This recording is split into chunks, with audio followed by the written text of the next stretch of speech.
হরে কৃষ্ণ। চৈত্র মাসের শুক্লপক্ষের কামদা একাদশী ব্রত মাহাত্ম্য বরাহ পুরাণে বর্ণিত হয়েছে।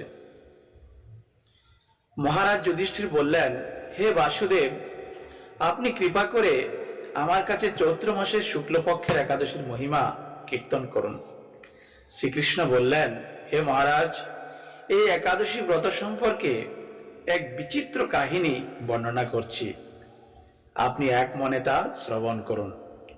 পূর্বে মহর্ষি বশিষ্ঠ মহারাজ দিলীপের কৌতূহল নিবারণের জন্য এই ব্রত কথা কীর্তন করেছিলেন। তো এটাই হচ্ছে নিয়ম, যখন কোনো কিছু বলতে হবে তখন পূর্ববর্তী রেফারেন্স দিতে হবে, মন গড়া কিছু বললে হবে না। এমনকি ভগবানও এখানে মন গড়া বলছেন না, ভগবান আগের রেফারেন্স দিচ্ছেন যে এক সময় যে তুমি আমাকে প্রশ্ন করলে, এরকম এক সময় মহারাজ দিলীপ মহর্ষি বশিষ্ঠকে প্রশ্ন করেছিলেন, তো তখন তিনি এই কথা বলেছিলেন, সেটাই আমি বলছি। আমি নতুন কিছু বানানো কিছু বলছি না। তো ভগবান যা ইচ্ছা বলতে পারেন, কিন্তু ভগবানও কিন্তু এখানে বানানো কিছু বলছেন না, তিনিও পূর্ববর্তী রেফারেন্স দিয়ে উদ্ধৃতি দিয়ে বলছেন। এটাই হচ্ছে শাস্ত্রের প্রামাণিকতা, এটাকে বলে গুরু পরম্পরা, পরম্পরায় প্রাপ্ত জ্ঞান। কিন্তু এখনকার দিনে দেখবেন তথাকথিত গুরুরা বলছে নিজের মন গড়া, আত্মা যা চায় তাই খাও, মন যা চায় তাই করো। কিন্তু সেগুলো এর আগে কি কেউ বলেছে? তার কোনো রেফারেন্স দিতে পারে না যে এত নাম্বার শ্লোক এত অধ্যায় এটা বলা আছে, বা ব্রহ্মা নারদ মুনিকে বলেছেন যে আত্মা যা চায় তাই খাও। হ্যাঁ, এরকম তারা কি উদ্ধৃতি দিতে পারবে?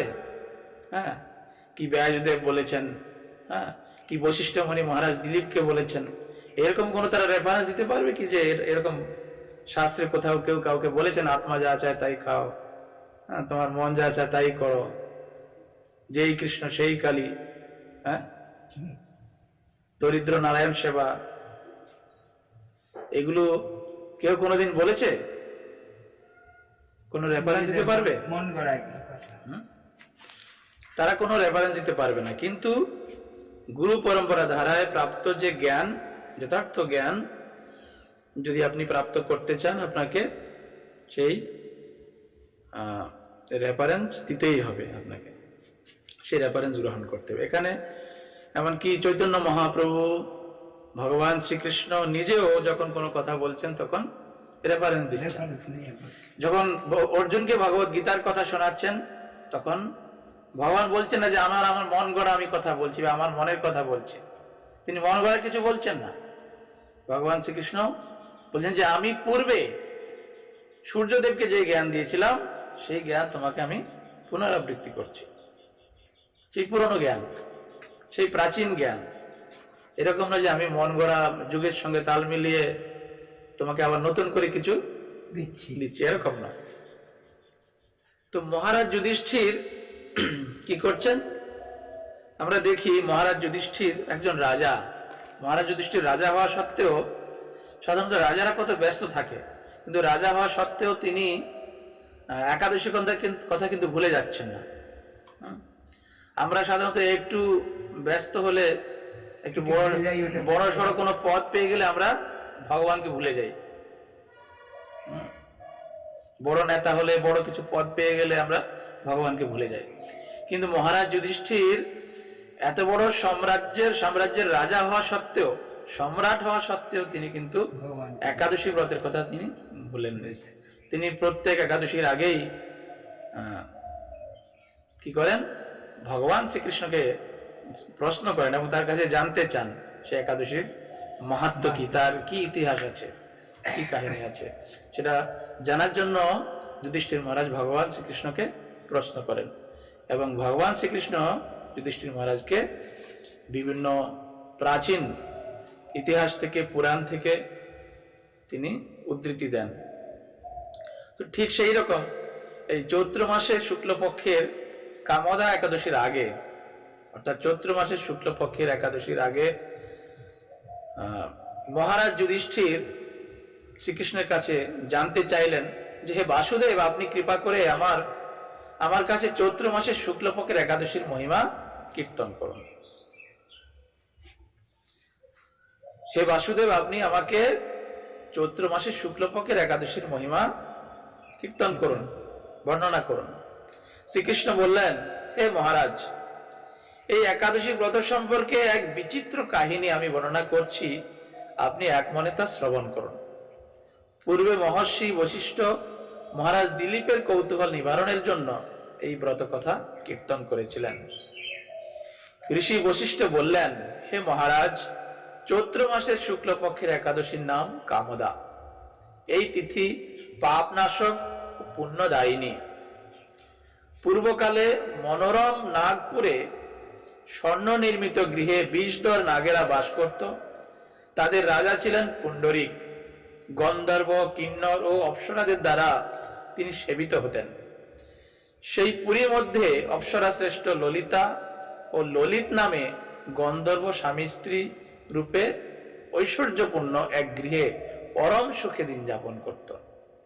একদিন পুণ্ডরিকের রাজসভায় ললিত একা গান করছিল। এমন সময় ললিতার কথা মনে পড়ল তার। ফলে সঙ্গীতের স্বর, লয়, তাল এবং মানের বিপর্যয় ঘটল, তাল ভঙ্গ হলো। কর্কটক নামে এক নাগ ললিতের মনোভাব বুঝতে পারল। গানের ছন্দভঙ্গের ব্যাপারটি সে পুণ্ডরিক রাজার কাছে জানালো। তা শুনে সর্পরাজ ক্রোধ ভরে কামাতুর ললিতকে, রে দুর্মতি, তুমি রাক্ষস হও বলে অভিশাপ দান করলো। সঙ্গে সঙ্গে সেই ললিত ভয়ঙ্কর রাক্ষস মূর্তি ধারণ করলো। তার হাত 10 যোজন বিস্তৃত, মুখ পর্বত গুহা তুল্য এবং চোখ দুটি প্রজ্বলিত আগুনের মতো। ঊর্ধ্বে 8 যোজন বিস্তৃত প্রকাণ্ড এক শরীর সে লাভ করলো। ললিতের এইরকম ভয়ঙ্কর রাক্ষস শরীর দেখে ললিতা মহা দুঃখে চিন্তায় ব্যাকুল হলেন। স্বেচ্ছাচারী রাক্ষস ললিত দুর্গম বনে ভ্রমণ করতে লাগলো। ললিতা কিন্তু তার সঙ্গ ত্যাগ করলো না। ললিত নির্দয়ভাবে মানুষ ভক্ষণ করতে লাগলো। এই পাপের ফলে তার মনে বিন্দুমাত্র শান্তি ছিল না। পতির সেই দুরবস্থা দেখে ব্যথিত চিত্তে রোদন করতে করতে ললিতা গভীর বনে প্রবেশ করলো। একদিন ললিতা বিন্দ পর্বতে উপস্থিত হলো। সেখানে ঋষ্যশৃঙ্গ মুনির আশ্রম দর্শন করে মুনির কাছে হাজির হলো। তার চরণে প্রণাম করে সেখানে দাঁড়িয়ে রইল। আর মুনিবর জিজ্ঞাসা করলেন, হে সুন্দরী, তুমি কে? কার কন্যা? কি কারণেই বা এই গভীর বনে এসেছ? তা সত্য করে আমাকে বলো। তার উত্তরে ললিতা বলল, হে প্রভু, আমি বীরদন্যা গন্ধর্বের কন্যা। আমার নাম ললিতা। আমার পতির পিশাচত্ব দূর হয় এমন কোন উপায় জানবার জন্য এখানে এসেছি। তখন ঋষি বললেন, চৈত্র মাসের শুক্লপক্ষের কামদা নামে যে একাদশী আছে, তুমি সেই ব্রত যথাবিধি পালন করো। এই ব্রতের পুণ্যফল তোমার স্বামীকে অর্পণ করলে তৎক্ষণাৎ তার সমস্ত পাপ বিনষ্ট হবে। তো বশিষ্ঠ মুনি বললেন, হে মহারাজ দিলীপ, মুনির কথা শুনে ললিতা আনন্দ সহকারে কামদা একাদশী পালন করলো। তারপর ব্রাহ্মণ ও বাসুদেবের সামনে পতির উদ্ধারের জন্য আমি যে কামদা একাদশীর ব্রত পালন করেছি তার সমস্ত ফল আমার পতির উদ্দেশ্যে অর্পণ করলাম। এই বলে সমস্ত ফল তার পতির উদ্দেশ্যে অর্পণ করল। এই পুণ্যের প্রভাবে তার পিশাচত্ব দূর হোক, এই কথা উচ্চারণ মাত্রই ললিত সাপ মুক্ত হয়ে দিব্য দেহ প্রাপ্ত হল। পুনরায় গন্ধর্ব দেহ লাভ করে ললিতার সাথে সে মিলিত হলো। তারা বিমানে করে গন্ধর্বলোকে গমন করল। হে মহারাজ দিলীপ, এই ব্রত যত্ন সহকারে সকলেরই পালন করা কর্তব্য। এই ব্রত ব্রহ্ম হত্যা, পাপ বিনাশক এবং পিশাচত্ব মোচনকারী। এই ব্রত কথা শ্রদ্ধা পূর্বক পাঠ অথবা শ্রবণ করলেই বাজপেয়ী যজ্ঞের ফল লাভ হয়। আর ব্রত পালন করলে কি ফল হয় না? ব্রহ্ম হত্যা বিনাশক। ব্রহ্ম হত্যা জানি কানি চ পাপানি ব্রহ্ম হত্যা দিকানি চ। এই ব্রহ্ম হত্যা পাপও এই একাদশী ব্রত পালন করার ফলে দূর হয়। এবং পিশাচত্ব মোচনকারী। কেউ যদি পিশাচত্ব প্রাপ্ত হয়, তাদের সেই পিশাচত্ব দূর হয়ে যাবেন।